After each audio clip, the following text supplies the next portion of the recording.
भारत ने एक बहुत अच्छा मैच जीता क्योंकि मुश्किल बैटिंग कंडीशंस थी। अर्ली ऑन गेंद स्विंग हो रहा था, पृथ्वी शॉ की अर्ली विकेट भी मिल गई श्रीलंका को, मगर फिर सूर्या कुमार यादव ने लाजवाब इनिंग्स खेल दी। देखें, ऐसा कहीं से नहीं दिखता है कि इनका पहला सीजन चल रहा है भारत के लिए, क्योंकि आते साथ ही छा गए हैं।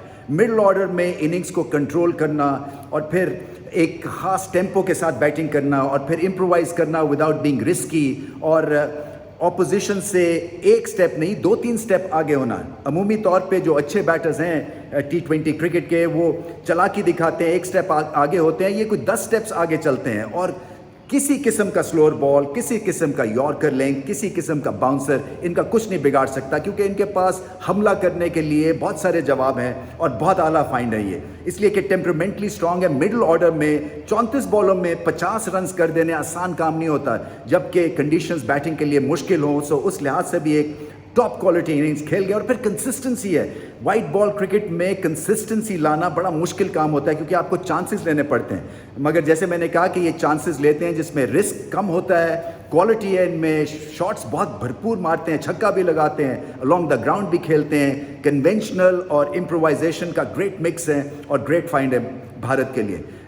फिर उसके बाद कप्तान ने दिखाया, शिखर धवन ने, कि एक्सपीरियंस अगर आपके पास है तो आप डैमेज को कंट्रोल कर सकते हैं, और वो जो इनकी पार्टनरशिप चली उसी ने डैमेज को कंट्रोल किया। और एक तरह से जब 160 भारत ने कर लिया तो उनको समझ आ गई कि शायद अब श्रीलंका को ये हरा दें, क्योंकि श्रीलंका से आप तवक्को कर सकते हैं कि ये बार बार कहीं ना कहीं गलती करेंगे, बॉलिंग में भी और बहुत सारी बैटिंग में भी।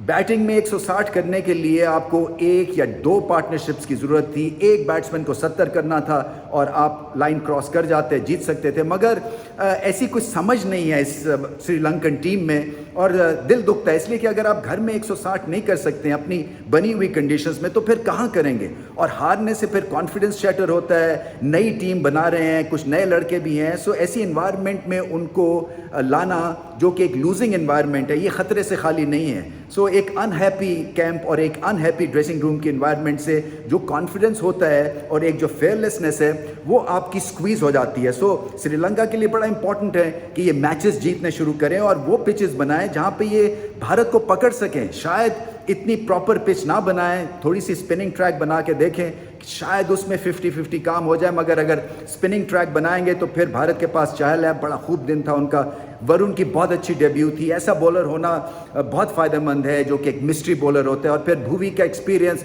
4 विकेटें उन्होंने ली और मामला बहुत ही ख़त्म करके रख दिया श्रीलंका के लिए। भारत के लिए ये इंपॉर्टेंट सीरीज़ है, इसलिए कुछ नए प्लेयर्स आ रहे हैं, उनको देख रहे हैं। फिर जीतने से, जैसे मैंने कहा, कि माहौल अच्छा होता है और नए प्लेयर को एडजस्ट करना भी आसान हो जाता है। रोल्स बहुत अच्छे डिफाइंड थे और आपने परफॉर्मेंस इसी वजह से बैट और बॉल के साथ देखी। श्रीलंका के लिए एक टफ सीरीज़ ये साबित हो सकती है, उनको कुछ करना है, कुछ अकल के साथ खेलना है, ख़ासतौर पे मिडिल ऑर्डर को बल्ले के साथ बहुत अच्छी बैटिंग करनी है। इसी तरह से बॉलिंग में आप पैचेस में अच्छी बॉलिंग नहीं कर सकते हैं, आपको कंसिस्टेंटली बॉलिंग अच्छी करनी है।